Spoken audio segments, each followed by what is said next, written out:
بسم اللہ الرحمن الرحیم۔ السلام علیکم ورحمۃ اللہ وبرکاتہ۔ تدفین کے بعد میت کے ساتھ کیا سلوک ہوتا ہے؟ نبی کریم صلی اللہ علیہ وسلم کا قبرستان میں بیان۔ دوستو، موت ایک حقیقت ہے جس کا ذائقہ ہر جاندار کو چکھنا ہے۔ ہر مسلمان کا ایمان ہے کہ دنیاوی زندگی عارضی ہے اور یہ دنیا ایک امتحان گاہ ہے۔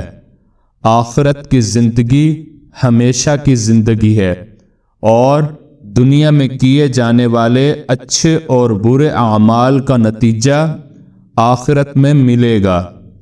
میت کی تدفین کے بعد سے ہی اس کے اعمال کے بقدر اس سے سلوک شروع ہو جاتا ہے۔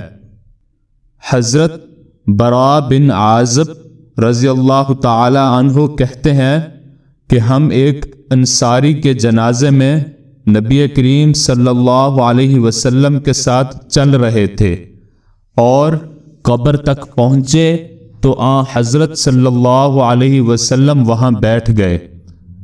ہم بھی آپ صلی اللہ علیہ وسلم کے اطراف میں بیٹھے تھے اور ایسے خاموش گویا پرندے ہمارے سروں پر بیٹھ گئے ہیں۔ آپ صلی اللہ علیہ وسلم کے ہاتھ میں ایک لکڑی تھی، زمین پر اس سے ایک شغل کے طور پر لکیریں کھینچ رہے تھے۔ پھر آپ صلی اللہ علیہ وسلم نے اپنا سر اٹھایا اور فرمانے لگے، عذاب قبر سے خدا کی پناہ مانگو۔ 2 یا 3 دفعہ فرمایا۔ پھر ارشاد ہوا کہ مومن جب دنیا سے اٹھنے لگتا ہے اور آخرت کا رخ کرتا ہے تو آسمان سے روشن چہرے والے فرشتے اترتے ہیں، جنت کا کفن لیے ہوئے ہوتے ہیں اور جنت کی خوشبوئیں ساتھ لاتے ہیں۔ اتنے زیادہ ہوتے ہیں کہ جہاں تک نظر کام کرتی ہے فرشتے ہی فرشتے ہوتے ہیں۔ پھر ملک الموت آ کر اس کے سرہانے بیٹھتے ہیں اور کہتے ہیں، اے مطمئن روح، مغفرت خداوندی کی طرف چل۔ یہ سنتے ہی روح نکل پڑتی ہے، جیسے مشک کے منہ سے پانی کے قطرے نکلنے لگتے ہیں۔ روح نکلتے ہی چشم زدن میں وہ اس کو جنتی کفن پہنا دیتے ہیں اور جنتی خوشبو میں اس کو بساتے ہیں۔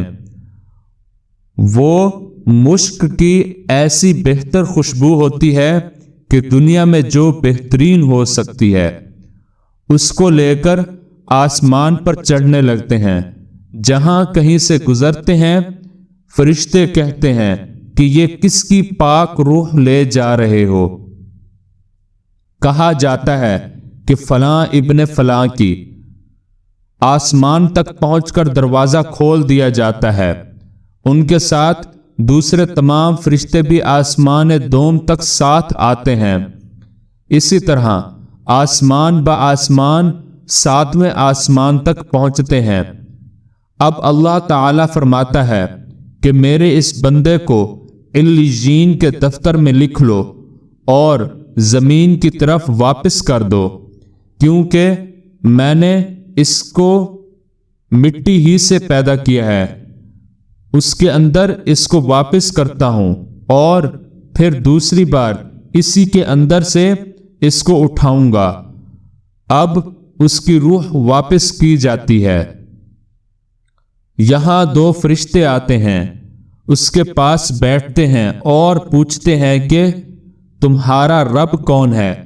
وہ کہتا ہے کہ اللہ تعالی میرا رب ہے۔ پھر پوچھتے ہیں تمہارا دین کون سا ہے؟ وہ کہتا ہے اسلام میرا دین ہے۔ پھر پوچھتے ہیں وہ کون شخص ہے جو تمہاری طرف بھیجے گئے تھے؟ وہ کہتا ہے کہ وہ خدا کے رسول تھے۔ پھر پوچھتے ہیں کہ تمہارا ذریعہ علم کیا تھا؟ وہ کہتا ہے کہ میں نے اللہ کی کتاب پڑھی تھی، اس پر ایمان لایا تھا۔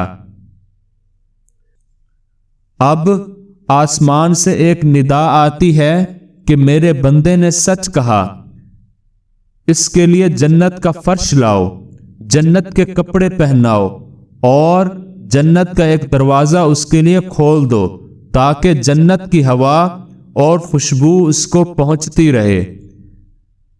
اس کی قبر تحت نگاہ کشادہ ہو جاتی ہے۔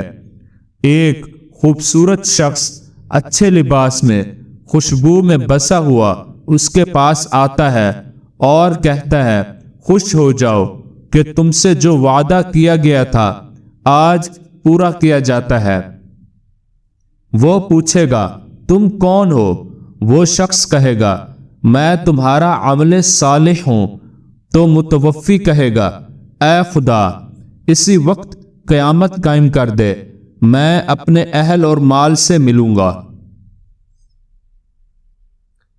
آپ صلی اللہ علیہ وسلم نے فرمایا کہ کافر جب دنیا سے منہ موڑنے لگتا ہے تو سیاہ رنگ کے فرشتے ٹاٹ لیے ہوئے آپ پہنچتے ہیں اور تحت نظر ہوتے ہیں۔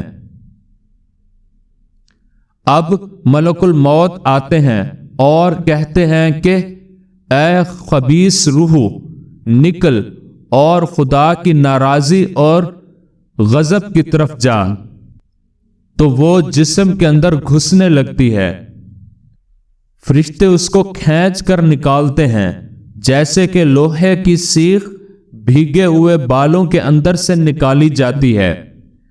وہ اس کو لیتے ہی طرفت العین میں ٹاٹ کے اندر لپیٹ لیتے ہیں۔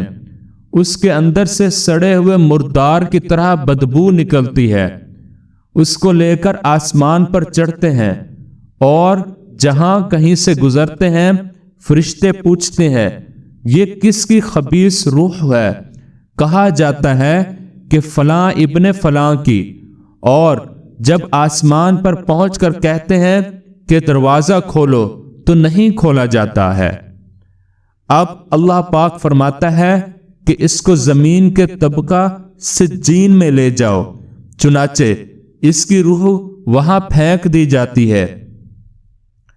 پھر آپ صلی اللہ علیہ وسلم نے یہ آیت تلاوت فرمائی جس کا مفہوم ہے، جو اللہ کا شرک کرتا ہے گویا آسمان سے گر پڑا اور پرندے اس کا گوشت نوچ رہے ہوں، یا ہوائیں دور دراز اس کو لیے اڑ رہی ہوں۔ اس کی روح اس کے جسم میں واپس کر دی جاتی ہے۔ اب قبر میں دو فرشتے آ کر پوچھتے ہیں کہ تیرا رب کون ہے؟ وہ کہتا ہے، افسوس میں نہیں جانتا۔ پھر پوچھتے ہیں، تیرا دین کون سا ہے؟ وہ جواب دیتا ہے، ہائے میں واقف نہیں۔ اب دریافت کرتے ہیں کہ تیری طرف کون بھیجا گیا تھا؟ وہ کہتا ہے، افسوس مجھے علم نہیں ہے۔ اب آسمان سے ندا آتی ہے کہ میرا بندہ جھوٹ کہتا ہے، اس کے لیے دوزخ کا فرش لاؤ اور دوزخ کا دروازہ اس پر کھول دو تاکہ اس کو دوزخ کی حرارت اور باد گرم پہنچتی رہے۔ اس کی قبر اس پر تنگ ہو جاتی ہے اور اتنا دباتی ہے کہ ہڈی پسلی مل جائے۔ ایک قبیح چہرے والا، میلے کچیلے کپڑے پہنے، بدبودار اس کے پاس آتا ہے اور کہتا ہے، تجھے اپنی بدبختیوں کی بشارت ہے، یہ وہی دن ہے جس کا تجھ سے وعدہ تھا۔ وہ پوچھتا ہے، تو کون ہے؟ وہ کہتا ہے، میں تیرا عمل بد ہوں۔ پھر کہنے لگتا ہے کہ خدا کرے قیامت قائم نہ ہو تاکہ مجھے دوزخ میں نہ جانا پڑے۔ برا بن عازب رضی اللہ تعالی عنہ کہتے ہیں کہ حضور صلی اللہ علیہ وسلم نے فرمایا کہ مومن کی روح جب نکلتی ہے تو آسمان اور زمین کے فرشتے اس کے لیے رحمت کی دعا کرتے ہیں، اس کے لیے آسمان کے دروازے کھل جاتے ہیں۔ سارے فرشتوں کی دعا یہی ہوتی ہے کہ اس کی روح کو ہمارے سامنے سے لیتے جائیں۔ کافر کی روح پر ایک ایسا فرشتہ متعین ہوتا ہے جو اندھا، بہرا اور گونگا ہے۔ اس کے ہاتھ میں گرز ہوتا ہے کہ اگر پہاڑ پر مارے تو ریزہ ریزہ ہو جائے، پھر وہ جیسا تھا ویسا بحکم خدا بن جاتا ہے۔ پھر ایک اور مار پڑتی ہے، وہ چیخ اٹھتا ہے کہ جن و انس کے سوا ہر مخلوق سنتی ہے۔ تب دوزخ کا دروازہ کھل جاتا ہے اور آگ بچھ جاتی ہے۔ اللہ پاک قبر اور جہنم کے عذاب سے ہماری حفاظت فرمائے اور ہم سب کو خاتمہ ایمان نصیب فرمائے، آمین۔ دوستو، اگر آپ کو ہماری ویڈیوز پسند آ رہی ہیں تو لائک کر دیجئے، اپنے دوستوں اور عزیزوں کو شیئر کیجئے اور چینل کو ضرور سبسکرائب کریں۔ اللہ نے چاہا تو یہ ویڈیوز کسی نہ کسی کے لیے ہدایت اور کامیابی کا ذریعہ بنیں گی، انشاءاللہ۔